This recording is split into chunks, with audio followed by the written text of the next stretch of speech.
Salut.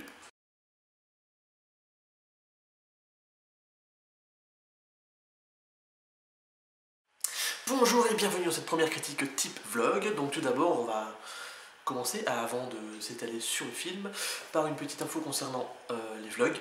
Donc il y en aura deux types. La grande majorité sera sous forme de vlog avec peu ou pas de montage, mais un peu quand même, tout comme ce premier vlog où je présenterai un film que j'ai vu le jour même, ou la veille, ou en tout cas assez peu de temps avant le vlog pour que ça reste bien frais. Sinon ça risque de manquer de précision, et comme je suis un nazi de la précision et que j'aborde le je m'en foutisme, je risque pas de faire ce genre de faux pas.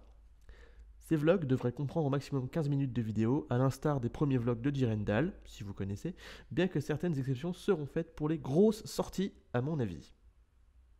En minorité, il y aura des critiques plus complètes concernant des films que j'aurais choisis pour leur qualité ou leur manque de qualité, avec un aspect linéaire retraçant le film, puis une critique, j'espère, la plus construite possible. Ces critiques seront plus grosses et grasses, et elles ne seront pas nécessairement sur des films récents. Et vous le verrez avec la toute première critique où j'ai choisi de démonter un film pour le plaisir de me faire plaisir. Ha, ha, ha. Mais c'est pas pour tout de suite. Alors, je tiens à préciser d'entrée de jeu que je ne suis pas un professionnel du cinéma, juste un très grand fan de cinéma en général, d'audiovisuel, de films bien faits, ça va sans dire, et que personnellement je ne conçois pas trop la critique objective. Donc pourquoi je vous dis ça? Ça peut paraître étrange, étant donné ce que je vous propose, des critiques de films, là où on s'attend généralement à ce que quelqu'un soit plutôt objectif par rapport à ce qu'il va critiquer.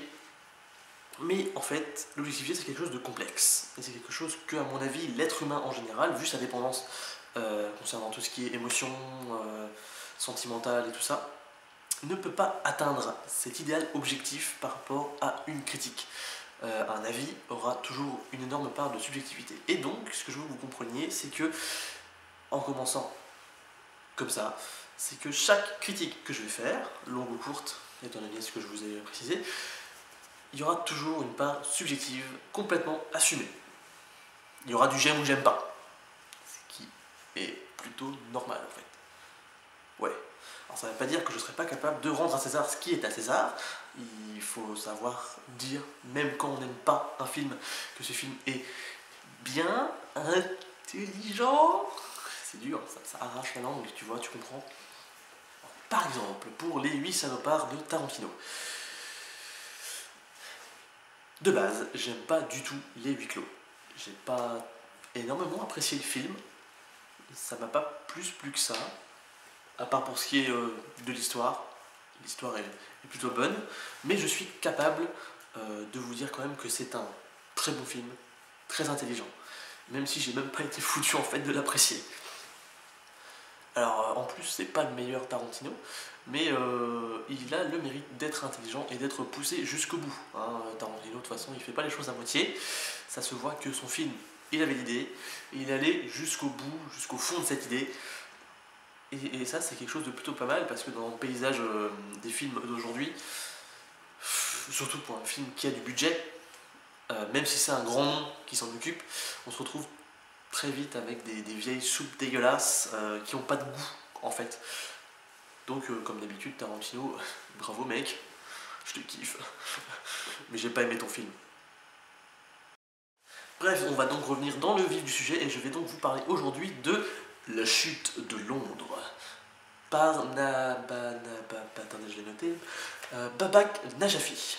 Oui, mes notes sont juste là.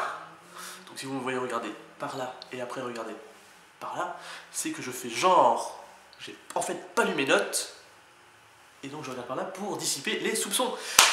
Je suis une merde en fait. Donc Babak Nadjafi, je suis désolé de détruire ton nom de famille, c'est pas sympa mais c'est comme ça. Parce que je suis une merde bien sûr. Donc réalisateur iranien, qui n'a pour ainsi dire rien réalisé de vraiment notable à l'international jusqu'à maintenant. À part des films d'études qu'il a fait en Suède, là où il a fait ses études, et là où on a bien voulu lui donner du budget étant donné qu'il était diplômé là-bas. Donc voilà. On peut s'imaginer qu'à la base, le film d'avant, que j'ai pas vu. Ne vous inquiétez pas, je vais rétablir ça. Hein. Je vais les regarder dans pas longtemps. Là, je pense que je vais l'acheter dans pas très très longtemps. Et je vais regarder et s'il est bien, je sortirai aussi une critique dessus. S'il n'est pas bien aussi, d'ailleurs, parce que je me ferai une joie de le tailler en pièces, gentiment. Hein. C'est comme taper sur les nains, c'est gentiment.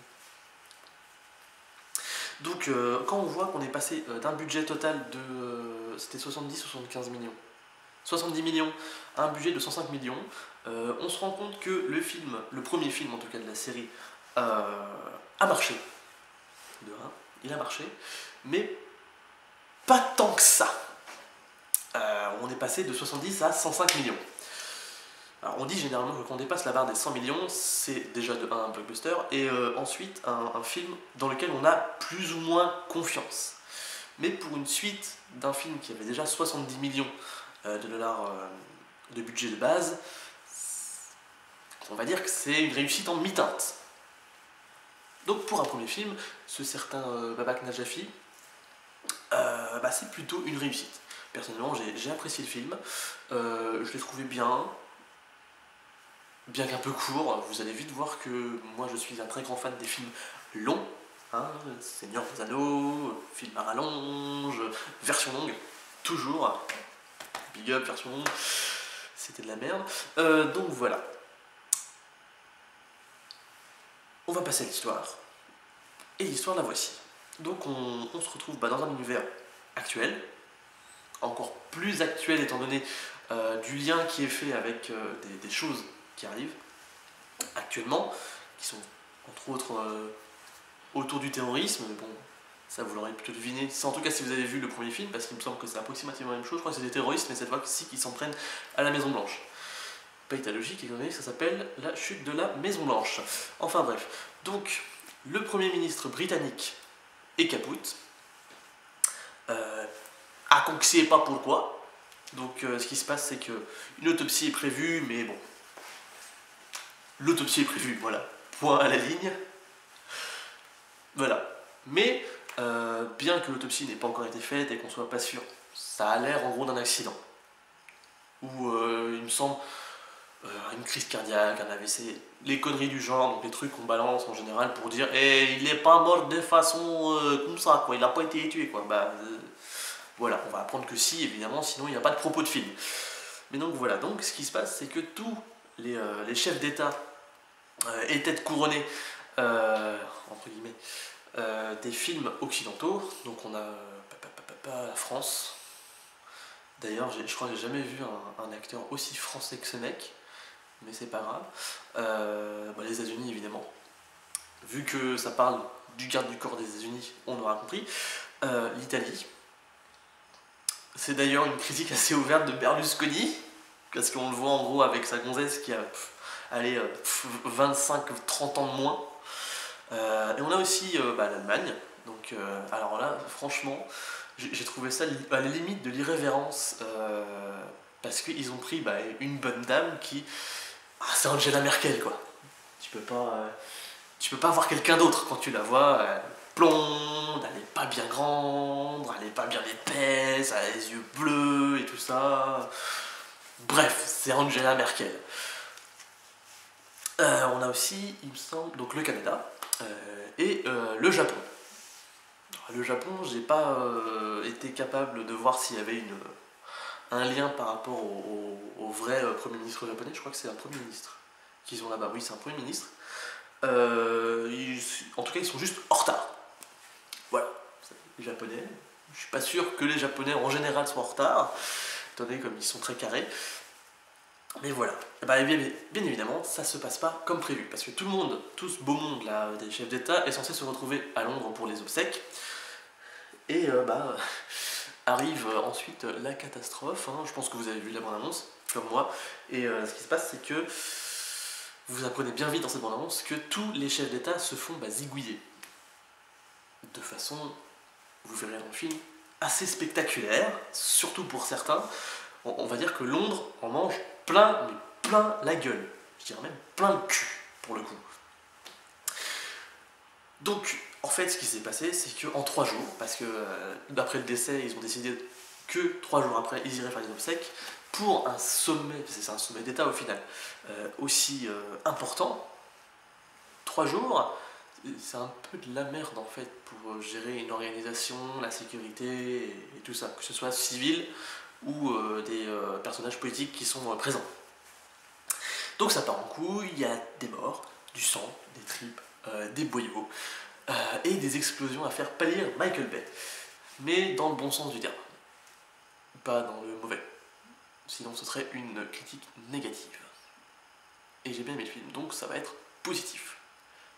Ah. Alors pour un début un scénario en fait, pas que le début, ça paraît pas folichon. Hein. On peut se dire que ça doit tenir en une ligne sur une feuille blanche, à 3, on va être gentil. Mais non, c'est réfléchi, c'est pas un vieux scénario tout pourri de film d'action de base comme on est capable de nous sortir des centaines aujourd'hui. C'est un petit peu dur de vous expliquer la profondeur que peut avoir ce film, étant donné que c'est quelque chose qui est très lié à la mise en scène et à comment en fait le scénario est rendu.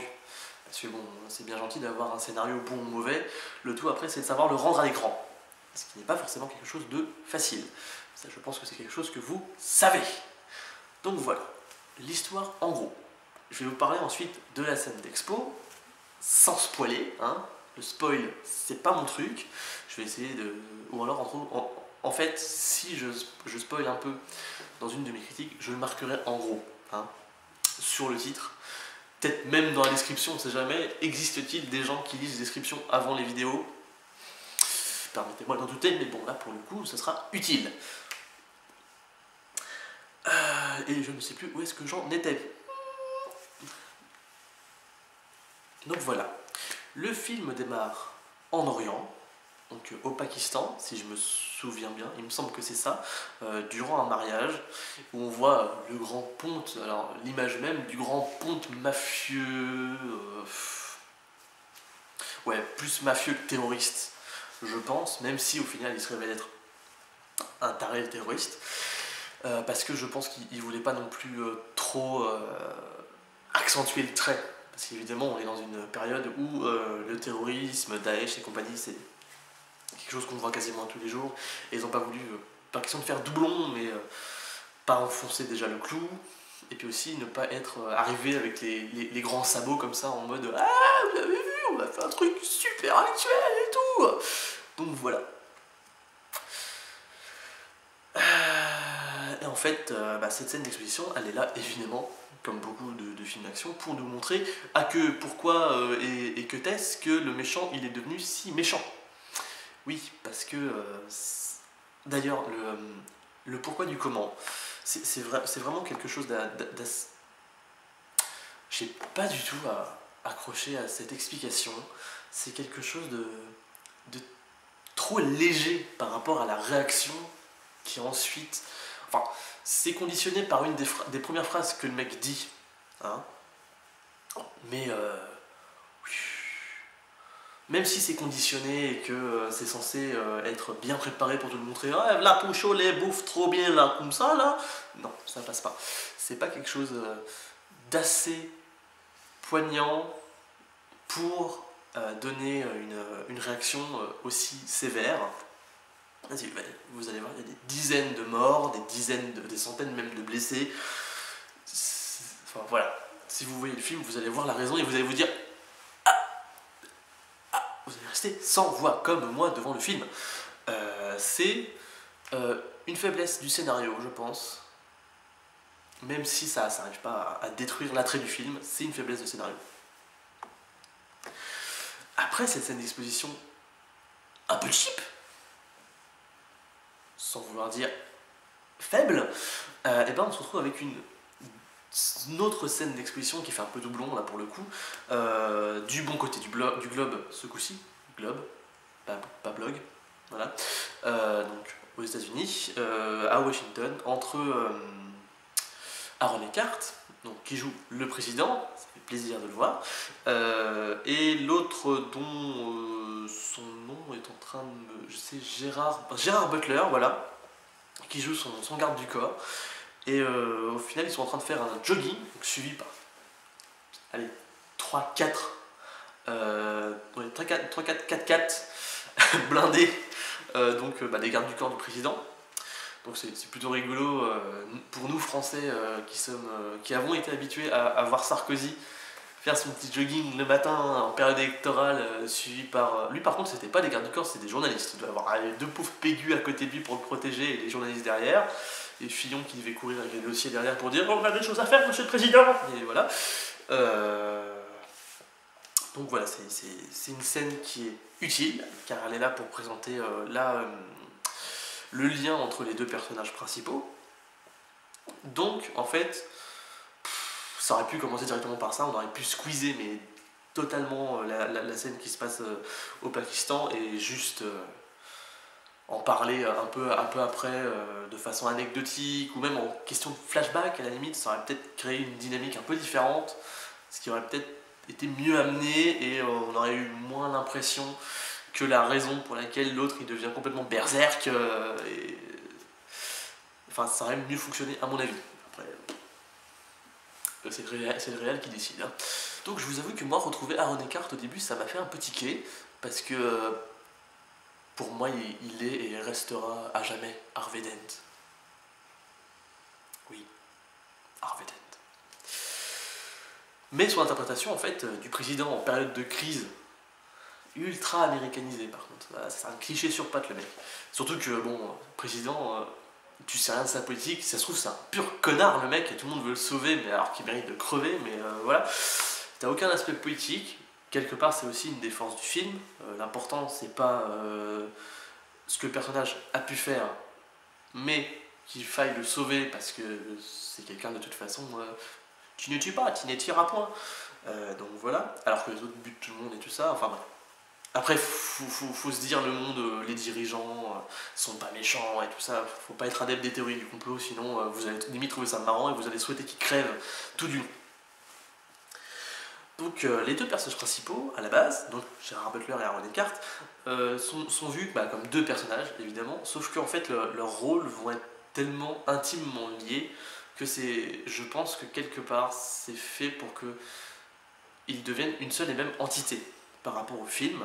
Surtout qu'on les voit un petit peu évoluer dans le film et tout ça, et se retrouver dans des situations un peu périlleuses ensemble, et s'en sortir ensemble. Et quelque part, c'est les deux facettes d'une même pièce au final. Pas dans le sens le yin-yang, il y a un bon côté, un mauvais côté, mais dans le sens, t'as le côté badass, très musclé, puissant du mec, et de l'autre côté, quelqu'un qui a peur pour sa vie, qui a peur pour les innocents qui se font démonter la gueule à coups de lance-patate, hein, qui a peur pour sa famille aussi, enfin bref, c'est deux bons personnages qui en forment au final plutôt un. Et c'est plutôt bien fait. Alors là, j'essaie de me retrouver dans ce que je disais. Alors, pour ce qui est des autres personnages, parce que j'ai parlé des personnages principaux, des deux personnages principaux. Alors, on va aborder les secondaires. Donc les personnages secondaires ne servent à rien, clairement. Le film est basé sur les deux personnages de base, les autres c'est c'est pas du remplissage, c'est la fin justifiée par les moyens. En gros, c'est les moyens, quoi. C'est les mecs qui sont là. Tu peux pas de toute façon t'attacher à eux parce qu'ils crèvent tous les uns après les autres plutôt rapidement. T'as pas le temps de t'attacher à eux. Par contre, ce qui est plutôt rigolo, c'est que jamais ils ne meurent de façon comme des ploucs, quoi. À chaque fois, quand ils meurent, c'est une balle dans la tête, tu vois, déjà, une balle dans la gorge, très, très basée en haut, donc c'est pas le truc le plus facile sur lequel tirer. C'est pas une balle dans le bide, hein, non, c'est vraiment toujours ça. Ou sinon, au choix, hein, c'est comme à la cantine frites ripattes. Là pour le coup, il y a un personnage qui se fait carrément empaler pour crever. Et encore, pardon, j'ai spoilé, c'est une gonzesse, elle met genre 5 minutes à crever et termine quand même sur un speech pour te sortir un truc, quelque chose dans le genre Make them pay. Ouais, c'est badass, c'est putain de badass. Les personnages sont tous putain de badass, même les personnages secondaires, quoi, pour vous dire un peu. en plus des personnages principaux qui eux sont ultra badass, genre c'est Sangoku, Super Saiyan, Super Saiyajin God même, tu vois, qui en met dans la gueule mais aux autres, mais d'une force. Enfin voilà, ces personnages-là ne sont pas très utiles, et tu ne t'attaches pas à eux, mais c'est pas le but du film. Hein, les personnages, en tout cas pas les personnages secondaires. Les autres c'est un peu... Donc, ouais, ce que je disais en gros aussi, c'est que l'euphorie de l'action, de toute façon, vous fait complètement occulter les personnages secondaires. C'est l'action est vraiment centrée autour des deux, du garde du corps et du président. Ce qui fait que de toute façon, le reste, vous voyez pas, vous êtes à fond dans le truc et tout. L'action est rondement menée. Il n'y a vraiment pas de souci par rapport à ça. C'est un film d'action, voilà. On va pas se prendre la tête. Tu prends ton cerveau, tu te poses à côté. Enfin, t'en gardes un petit peu quand même, parce que sinon tu vas pas être capable de voir tout l'aspect positif du film. Tu vas juste regarder et tu vas c'est drôle, ça fait boum. Alors voilà, donc La Chute de Londres, c'est un film de divertissement, mais pas un film de divertissement qui vous prend pour des cons. Il y a quand même, dans sa mise en scène, dans sa façon de réfléchir les plans, des trucs intelligents. Pas génial, mais intelligent. Je me rappelle notamment d'un faux plan séquence. C'est un plan séquence où ils ont triché, voilà. Où ils ont suivi le personnage de Trois Quarts d'eau. Pas Trois Quarts face, Trois Quarts d'eau. On le suit en fait de derrière lui sur la droite, à la manière d'un jeu vidéo évidemment. Vous pouvez pas me dire que je connais pas les jeux vidéo et que je vous sors ça de façon complètement random, parce que bon, je suis pas vieux, hein, les jeux vidéo je connais et je pratique, et en plus vous pourrez voir que sur ma chaîne, il y a des let's play, allez les voir s'il vous plaît. Donc voilà, ce que je disais c'est que le mec en gros est suivi par la caméra et à un moment donné il passe dans un échafaudage et la caméra est cachée ensuite en fait par une bâche, une espèce de bâche blanche ou en tout cas un film plastique épais et opaque. Donc vous voyez pas le bonhomme. Et ensuite, la caméra le rattrape quand il sort de l'échafaudage, de derrière, où là il vous fait un saut mode Condor, commando, le mec limite il vole. Donc voilà, en fait, la transition est faite par cette espèce de bout de plastoc, cette espèce de bâche. Et donc vous voyez ensuite le mec qui arrive et tout ça, qui va niquer la gueule à tout le monde. Alors qu'ils sont en sévère infériorité numérique. À ce moment-là, il s'est retrouvé avec des gens pour aller sauver le président. Donc il devait aller à tout péter une dizaine, et ils vous disent quand même, dans l'endroit où ils vont, il y a plus d'une centaine de terroristes. 10 contre 100. C'est pas pire que Léonidas et ses 300 Spartiates contre le million de guerriers perses, mais pas loin, au final, on se dit. Alors, pour revenir un petit peu sur le personnage principal, c'est vrai que il est badass. Pas badass chiant, pas badass genre t'as vu ce que je sais faire, je suis un truc de ouf quoi. C'est pas Matrix, c'est pas comment ça s'appelle, c'est pas Tigre et Dragon, c'est pas ce genre de truc et tout où ils font des espèces de cascades limite surnaturelles, hein. C'est vraiment un personnage humain qui a des capacités hors normes parce qu'il a été entraîné pour ça.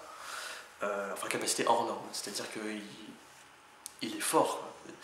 Il est très bon tireur, au niveau du cardio, j'ose même pas imaginer. Enfin, c'est un mec en gros souple, fort, puissant, il sait se battre, tout ça. Donc, c'est le personnage badass par excellence, tout en restant plausible.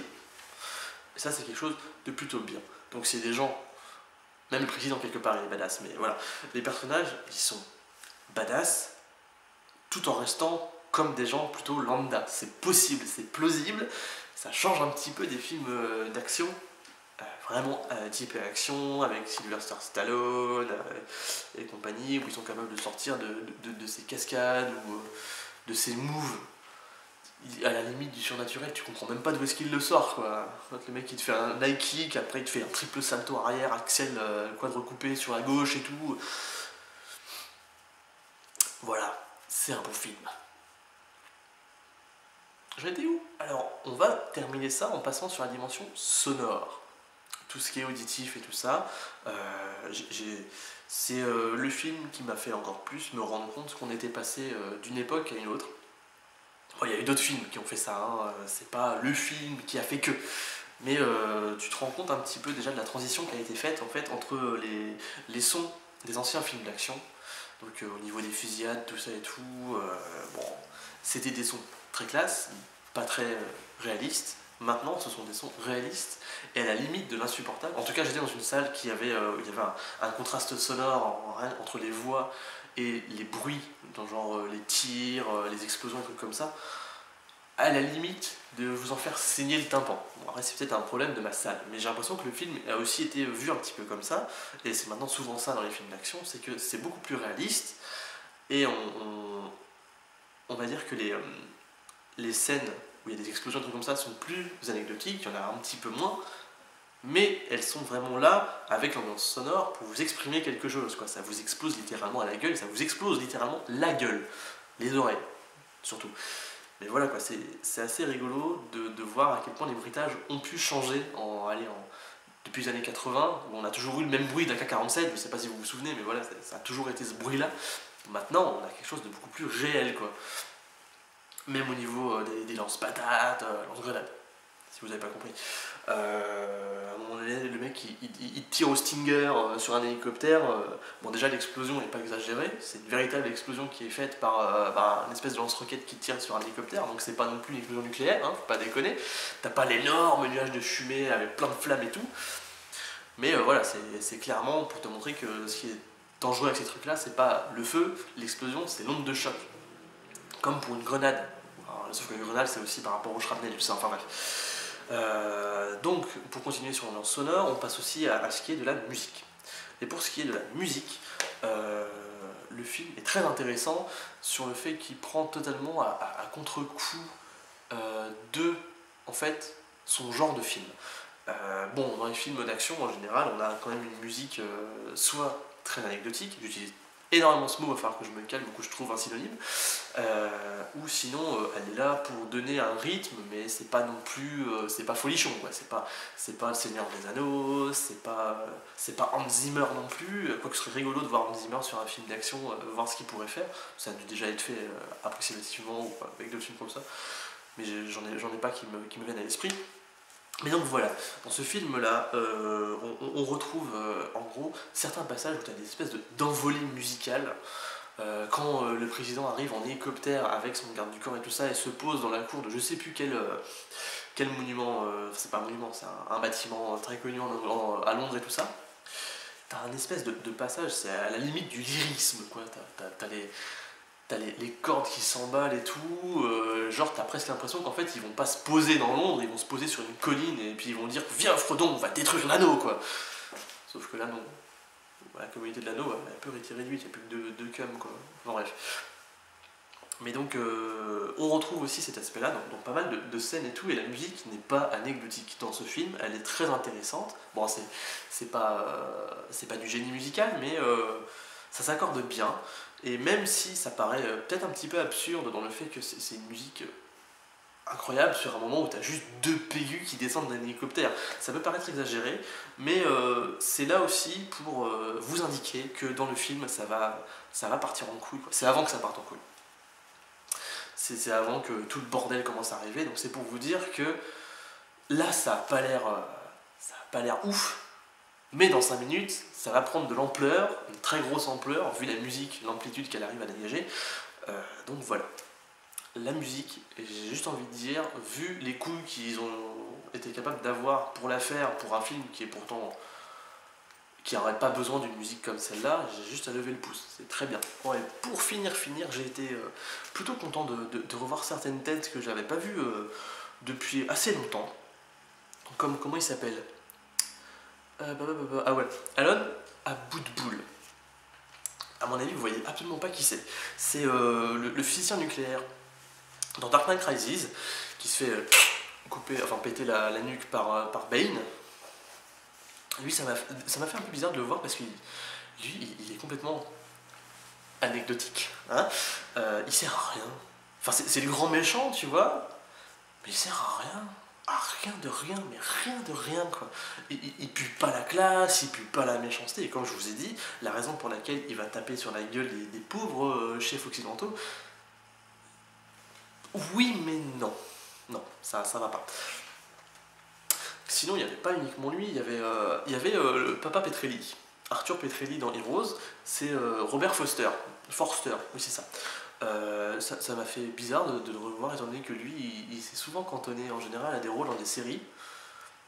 Et c'était plutôt sympa de le revoir, je m'attendais pas. Je m'attendais pas à revoir un acteur comme ça dans le film, et voilà. Et puis, évidemment, Morgan Freeman. Alors bon, lui, il a un rôle secondaire, mais il te vole l'écran, ce mec, c'est pas possible, c'est comme un René Carte, quoi. Enfin, René Carte un petit peu moins, parce que là, il est censé être effacé pour laisser passer l'autre en force. Mais putain, Morgan Freeman, ce mec, il est au milieu de la salle, à un moment donné, c'est le vice-président. Il est au milieu de la salle et tout ça, avec tous les généraux et tout ça, il te bouffe l'écran, quoi.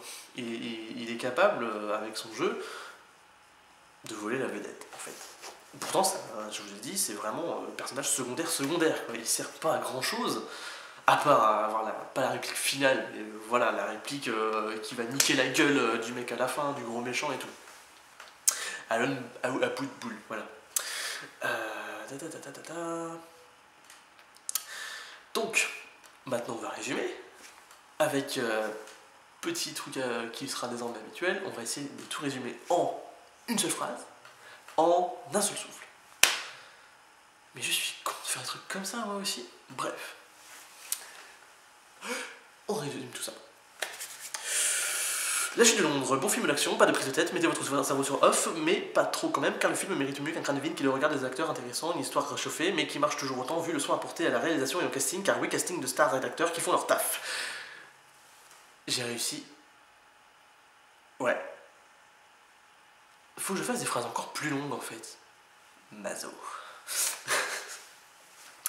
Donc voilà, bah c'est fini pour aujourd'hui, c'était mon tout premier vlog qui va durer beaucoup trop longtemps.